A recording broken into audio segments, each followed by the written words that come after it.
Live from downtown Detroit, Local 4 News at 5 starts now. We begin at 5 with a jury seated in the trial of James Crumbley, paving the way for opening statements to get underway first thing tomorrow morning. That news coming late this afternoon from the courtroom in Pontiac. We sent out the push alert at 2:53. A jury has been seated. It's comprised of 6 men and 9 women. Let's get out to Sean Lay live at the courthouse. Sean, you've been in court for this entire process. A fascinating process, indeed, an important process. And as you mentioned, 8:30 tomorrow morning, the judge has asked this jury to report right back here to the courthouse, opening statements soon after. Here's a look at the jury breakdown. After more than a day and a half of painstaking and important jury selection for the involuntary manslaughter trial of the father of the Oxford school shooter, James Crumbley, late today a jury was seated by Oakland County Judge Cheryl Matthews. We were in the courtroom as every juror was selected. This jury consists of 9 women and 6 men, their ages from their 20s to their 60s, from backgrounds like a music teacher is on the jury, a stay-at-home mom with a son with special needs, a graphic designer who doesn't have kids, a machinist who's 62, a retired widow, a nurse, a retired nurse, a woman who's expecting her husband is a social worker, an IT specialist for Stellantis, and an engineer with the auto industry. All but 2 have children, either younger kids or adult kids. All have views on parenting and guns. Most owning guns, but have them locked up.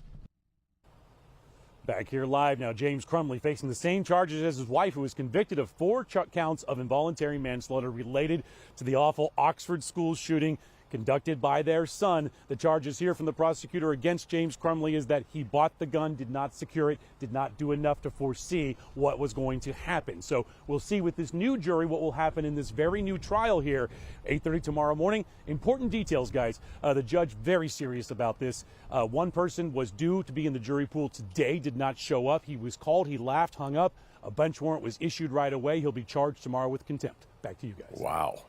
All right, Sean, we appreciate it so much. And our Kristen McDonald is going to kick off our live stream of the trial tomorrow morning on Local 4 Plus. To get Local 4 Plus, you can just scan the QR code right there on the left-hand side of your screen and stream the coverage right on your phone. Again, the trial set to get underway tomorrow morning, and we'll send you a push alert when it does happen. Tip of the day, don't laugh when they call you telling you you've missed jury duty. Wow, Yeah, send a bench warrant right out.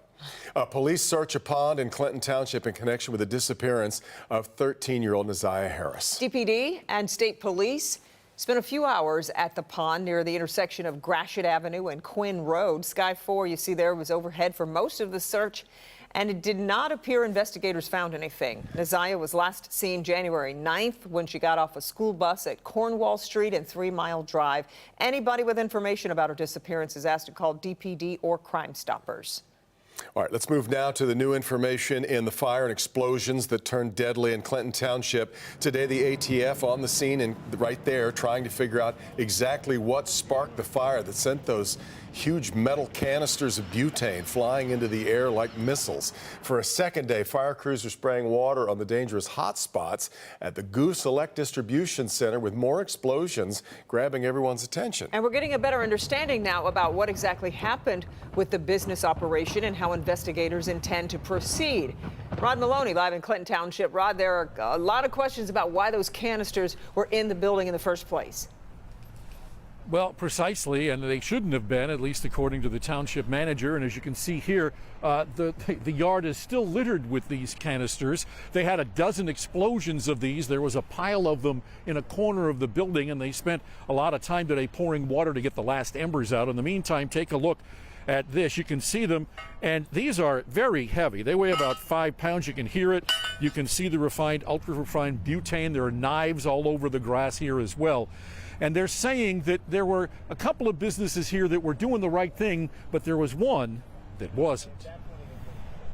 They're calling it a serious environmental problem at 15 Mile and Groesbeck. Clinton Township firefighters continued pouring water on the rubble, having moved closer to the building's core midday. DTE crews worked on the burned-out electrical wiring, finally restoring power to neighboring businesses. City Manager Bob Cannon saying Goose Select Distributors operated 3 businesses here. As for the first 2, and everything they did was fine. I mean, I don't like what they were selling because I don't use those kind of products, but they were entitled to do that by law. Then they brought things in the back door that we didn't know about, and that's where the problem came. Clinton Township Fire and Police look to do follow-up interviews with Goose LLC's owner. State records show his name is Newer Kesto of Commerce Township. We're told he did not make himself available today as he did yesterday for those interviews. We at Local 4 had some questions for him, too. So we paid a visit to his home. There was no answer there. We called his cell phone. No answer there either. Meantime, these are the first pictures of the Clinton Township fire truck rendered inoperable after flying shrapnel pierced the windshield Monday night. One of the first trucks on the scene. The shattering glass hit the firefighter driver in the face. He ended up treated and released from the hospital. They have to send the truck out to replace that windshield and get the body damage fixed. We won't rest until we find out what happened, how it happened, and who's responsible. Now take a look at this. This is one of those canisters that is dug into the ground. It probably weighs 5 pounds, and we can barely get it out of the grass. This is the kind of thing that ran into that fire truck. It's just astonishing to look at here. The 19-year-old young man who was killed a couple of blocks down at the car wash is now scheduled for funeral services on Friday. Back to you. Just amazing still to look at those pictures. All the time that's passed, it's still no less astonishing. All right, Rod. Nikki Haley gave up her bid for the White House today, setting up former President Trump as the apparent GOP nominee in a rematch with President Biden. On Capitol Hill, Republican lawmakers are lining up behind the former president as President Biden, meanwhile, prepares for his State of the Union address. A head-to-head Biden-Trump rematch is now underway in what will be one of the longest general election campaigns for president in modern history. Former President Trump becoming the presumptive Republican nominee after his sole remaining GOP rival, Nikki Haley, dropped out. I said I wanted Americans to have their voices heard. I have done that. I have no regrets. Haley served as UN ambassador in the Trump administration. She congratulated but did not endorse her former boss. It is now up to Donald Trump to earn the votes of those in our party and beyond it who did not support him. And I hope he does that. Donald Trump on social media saying Haley had gotten trounced and inviting her supporters to join him. President Biden quickly pointing to past Trump comments that anyone who contributed to Haley's campaign would be permanently barred from the MAGA camp. In his own outreach to Haley voters, the president saying, "You don't have to agree with me on everything to know MAGA extremism is a threat to this country."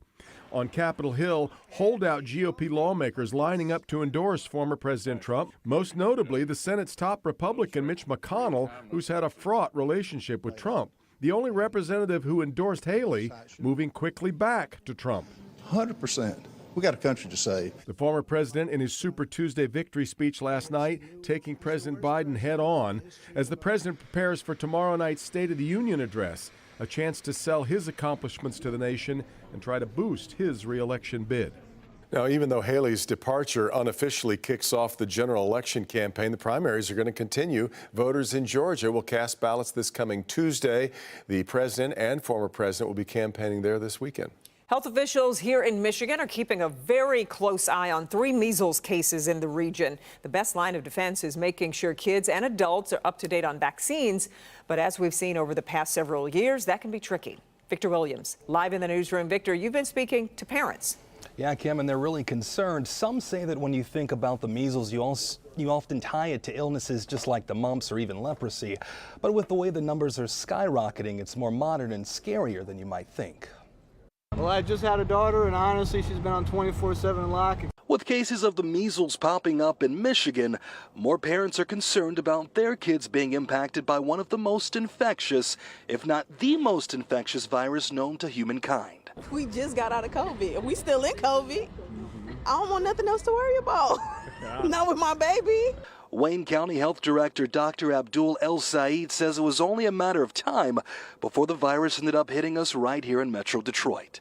Part of the reason we're seeing so many new cases, 3 in the last week and a half after 5 years of no measles cases, is because we're seeing large outbreaks out of Europe. Symptoms will be very similar to that of COVID and the flu: sore throat, fatigue, body pain, and fever, except the measles will leave you with the horrible rash and it's way more contagious.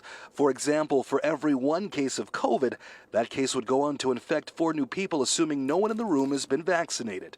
It's much more when it comes down to the measles. they'd spread it to 18 people. Another reason the virus seems to be spreading is because of the lack of vaccinations for people and their children. Because of mis and disinformation about vaccines during the COVID era, we've seen more people make a disastrous choice not to get their kids vaccinated.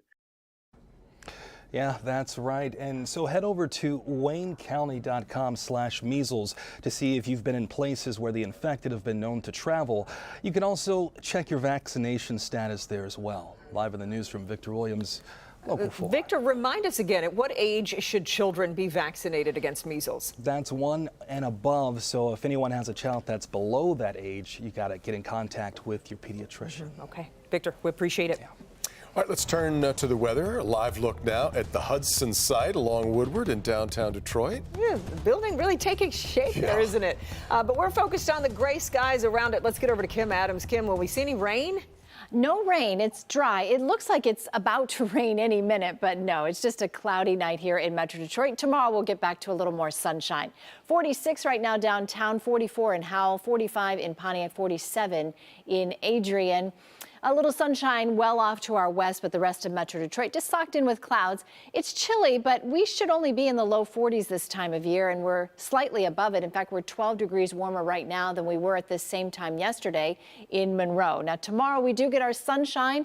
Temps will be above average, which is 42 degrees right now. We make it all the way to a high of 49. And the good news again, that we do get some sunshine. Then temperatures are kind of all over the place, but still above average for the next 7 days. We do expect some rain for the first half of the weekend, and we'll talk about that in just a few minutes. All right.